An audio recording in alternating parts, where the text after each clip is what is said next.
Welcome to SVG-TV News for Friday, December 17, 2021. I am Rochelle Batiste with the details. A number of Vincentians from all walks of life today paid their respect to the late former Prime Minister Sir James Fitz-Alan Mitchell as his body lay in state at the House of Assembly in Kingston. Governor-General Her Excellency Dame Susan Duggan and Prime Minister Dr. Ralph Gonsalves and his wife were among the first to view the body, followed by other officials and dignitaries and then members of the public. While leaving the Parliament building, Prime Minister Dr. Ralph Gonsalves expressed to SVG-TV News the sadness felt in the country since the passing of Sir James. Well, it's a very sad occasion for the country. Has been since his death on the 23rd of November. Look, we're saying farewell to a man who has made important contributions to this country in its initial building. And he has loved the people, and the people have repeatedly showed that they love him. You don't serve 34 years as a parliamentary representative and 16 years as a prime minister without people feeling a warmth and love and respect for you. And you know, he and I were in opposition, but we developed a friendship amidst all the slings and arrows that we threw at each other. We had different perspectives as to how we should do this or that, but we were in agreement on many things. That when a fallen soldier goes, between then and his memorial, all contestation ceases, and we pay tribute. And even though a special ceremony was to be held at the headquarters of the opposition New Democratic Party, which was founded by Sir James, for members to pay their respect, opposition and NDP leader Dr. Godwin Friday and his wife, along with other opposition members of parliament, still showed up at the House of Assembly to pay their respect to Sir James as he lie in state. Dr. Friday said he knew Sir James since he was a little boy, and to see him pass is heartbreaking. He said that the works of Sir James will live on and will be advanced by his party. For St. Vincent and the Grenadines, that I believe is strong, healthy and powerful, that most of the people in this country subscribe to, is one that I subscribe to, and will pursue with renewed vigor now that Sir James has closed his chapter in this country. His body lies in state here, but his body of work is still amongst us, you know, and in inspiring people, in putting bread on people's table, and giving us hope, greater hope for the future. So that is a good thing. I'm happy to associate myself with that and to pledge my commitment to the people of this country to see that vision is furthered in the work of the New Democratic Party. Several officials and dignitaries locally and regionally also turned up at the House of Assembly to view the body and pay their respect to Sir James, who was well known in the region. Prime Minister of Trinidad and Tobago was represented by his Foreign and CARICOM Affairs Minister, Avery Brown. Hold Sir James dearly in our memory as one of our great regional leaders, not just of St. Vincent and the Grenadines, but of CARICOM as a whole. It is an honor and privilege to be here to convey the profound love and respect and prayers of the people of my country to this great gentleman, to his entire family, and to the people of Bequia and of St. Vincent and the Grenadines as a whole. He has served as a great exemplar, and it is my hope and prayer that others will follow his legacy and rise to serve this region with integrity, honor, and distinction. We understand that Sir James Mitchell was a leader of St. Vincent and the Grenadines, and we listened very careful Prime Minister Ralph Gonsalves in Cuba when he spoke about Sir Mitchell in the ALBA meeting, and we are here representing the government of Venezuela and the President Maduro to present our condolences to the family. The government ministers also lined up to pay their respect to Sir James. They reflected on their time with the man whom they say they have great respect for. I worked with him for about 17 years. I was literally his press attaché as the first of all information officer in the Government Information Service and also Chief Information Officer at one point. And I traveled with him on a number of occasions. He was a great Vincentian. He made a great contribution to St. Vincent and the Grenadines. And every now and again, one of these persons passed through our society, passed through our lives. And I'm happy to have known him. He worked as the clerk of the court here, magistrate clerk, and we'd go down to Bickway, myself and Magistrate Munzi, 4 times per year, and we stopped in every Thursday, the months of March, June, September, and December, and had a Thursday night with him at the Frangipani. He was a good man. And I knew him a long time, very long time. I most admired him for his tenacity and his ability to stand the tide of time. And like most politicians, they do the best they could in their own circumstances and how best they could serve, and the people elected them to serve. And he was elected to serve. He was elected. He had formed his own party, and the party still continues up to today. So he has played his part in the history of St. Vincent and the Grenadines. Opposition members of parliament and those who serve under Sir James' administration also spoke of his contributions at an individual and national level. Visionary leadership of Sir James, recognizing that putting land in the hands of the landless was a critical economic developmental tool that he was utilizing. And many of us from that South Central Winwood area today should give recognition, thanks. Yes, I was a former parliamentarian with Sir James. I served in his cabinet as Minister of Foreign Affairs. I am deeply saddened by his passing. He was an outstanding patriot, an excellent humanitarian, and I'm going to miss him greatly. This morning I'm dressed. The yellow tie that I wear was given to me by Sir James at the Victoria Park on an occasion of political import. The MB insignia that's worn on my blazer lapel was given to me by Sir James in recognition of my contribution for industrial relations practices, and it came out of that challenging period. Even in the basic services, in water and electricity, it is through his instrumentality that we in St. Vincent and the Grenadines boast of the best water systems in the Caribbean. Other persons who showed up recalled special encounters with Sir James, which they say they are grateful for. I remember him as my mentor, my friend. He has played an important role in my personal development, educational achievement. I'm from Beckwith, and everything I've achieved in my professional life, I will always be grateful to him. He will always be remembered. He was like a dad to me. He will be so surely be missed. And because of him, I was very lucky, fortunate in Cuba to be able to shake the hand of Comandante Fidel Castro, one of the climax of my education. The last time I saw Sir James was in September at the funeral. He accidentally mashed my foot and was stumbling back, and I hold him up a bit to say, "Daddy, don't drop, I'm here to hold you." And then in June, it had a wedding reception at his house. I went, was my sister-in-law wedding. And we had so much fun around his pool. It was really nice, then knowing that, that close we're gonna lose him. Thank him for his service, and he was really a nice person, and I'm glad I got the opportunity to meet him. I always have good, kind and encouraging words. I thank him very much. And I remember he saying, "You took your vaccine yet?"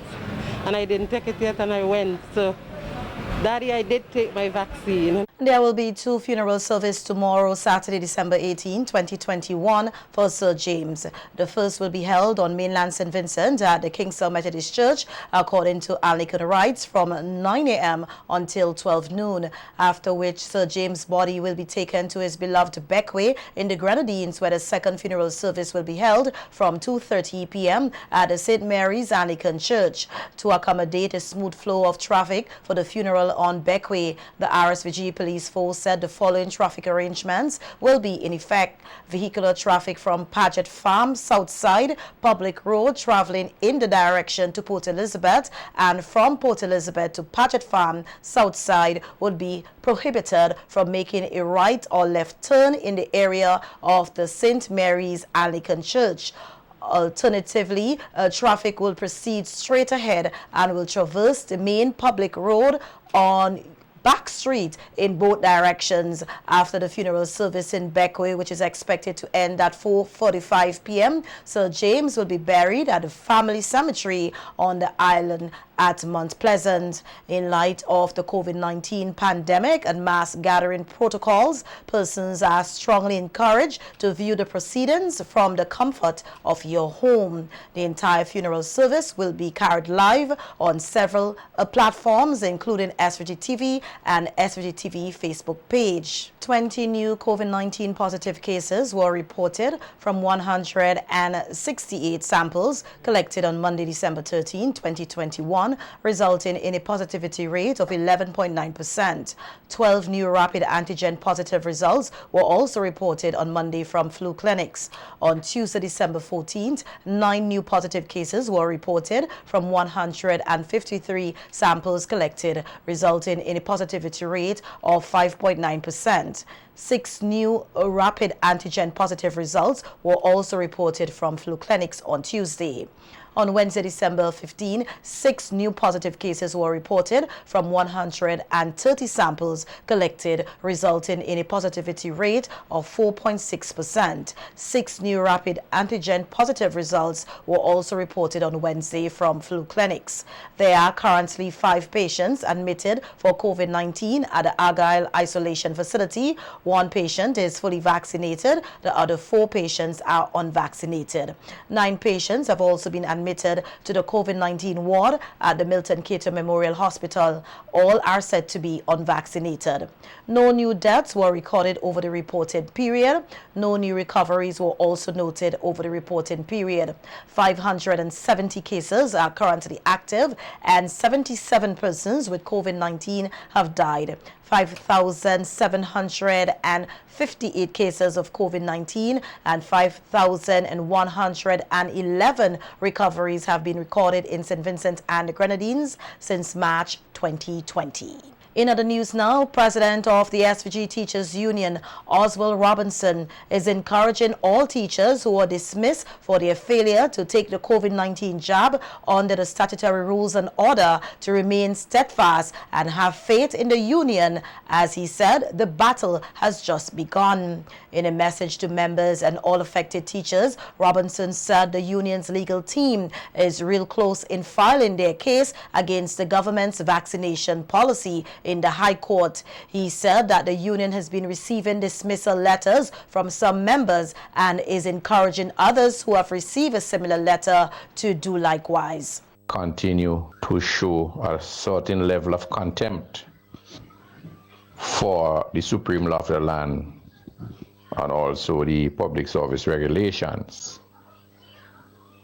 And so I want you to have confidence and that hope. The teachers union is taking note of everything, and we are very close to start filing in the High Court. We are reviewing the legal instruments to make sure everything is perfected, and then we should be doing that file just before the end of this week. Following that, our legal counsel, we would have a press conference, a joint press conference with the other unions who are working together on this very important challenge of the government. The SVG-TU president is confident their legal team will put up a great fight in court against the government's vaccination policy. Strong fight for all our members. We have cases of persons who are vaccinated and there are issues related to that. And we have issues related to those who are unvaccinated. I want to remind us that it is one union. Whether you're vaccinated or unvaccinated, we would represent all our members. When the victory is had in the court, even if you have not submitted your letter of dismissal to us, everybody would benefit. But we are still encouraging you to submit all documentations to us. We provided our lawyers with a substantive amount, and we have also done a summary of the major issues concerned. Robinson said that he knows it will be a challenging time for those who have been dismissed, especially having to do without an income for the Christmas.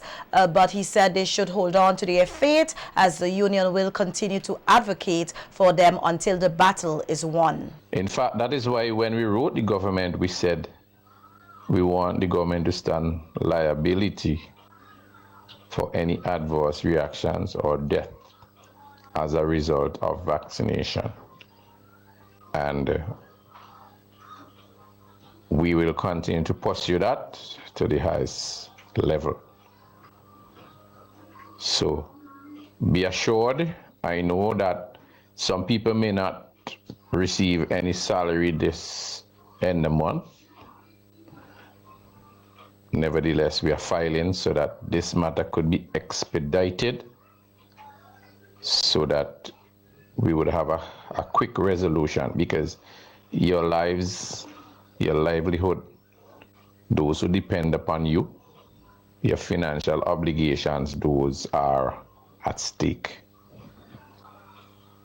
I know it's very challenging, but I will continue to do my best with the National Executive and other structures of the union. The RSVG police force is investigating the circumstances surrounding the death of T-Roy Peters, a 15-year-old student of Annisville. The police say on Thursday, December 16, 2021, at about 3 p.m., officers attached to the Calico police station was informed of a body lying on the public road in Fenton Mountain. On arrival at the scene, the deceased was discovered with what appeared to be gunshot wounds about his body. A post-mortem examination is expected to be carried out on the body to ascertain the exact cause of death.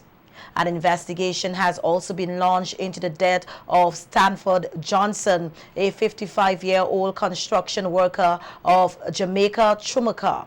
According to reports on Thursday, December 16, 2021, at about 5 p.m., Johnson's lifeless body was discovered by his neighbor, who later alerted the police. He is reported to have last been seen on Wednesday, December 15, 2021, at about 6:30 a.m.